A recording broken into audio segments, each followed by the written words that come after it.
இது எவ்வளவு அழகா சொல்றாங்க. துன்மார்க்கர்கள் கூட்டங்கள் என்னை கொள்ளையிட்டும், அதாவது அந்த கூட்டம் இவளை நெருக்கும் போது கூட நான் உம்முடைய தேவனுடைய வேதத்தை மறக்கவில்லை அப்படின்ட்டு. ஸோ அந்த மாதிரி நேரத்துல யோசிச்சு பாருங்களேன், இந்த மாதிரி பிரச்சனை போராட்டத்தின் நேரத்துல நம்ம தேவனோட வார்த்தையை மறக்காம அதன்படி அதை கை கொண்டு அதன்படி நம்ம வாழும்போது, விசுவாசமா இருக்கும்போது, அந்த தேவனின் வார்த்தை நம்மளை பலப்படுத்தும், தேவனின் வார்த்தை நம்மளை வழி நடத்தும், தேவனின் வார்த்தை நம்மளை விடுதலையாக்குங்க.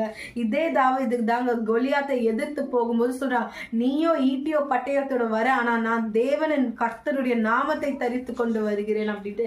இன்றைக்கு நீங்களும் நானும் கூட அப்படிதாங்க, அவ்வளவு ஃபெய்த்ஃபுல்லா தேவனுக்கும் தேவ வார்த்தைக்கும் விசுவாசம் உடையவர்களாய், தேவனின் வார்த்தை மீது நம்பிக்கை, விசுவாசம், நிச்சயமான விசுவாசம் உடையவர்களாய் நம்ம இருக்கணுங்க. எப்பக்கம் போர் வந்தாலும், எப்பக்கம் நெருக்கம் வந்தாலும் நம்ம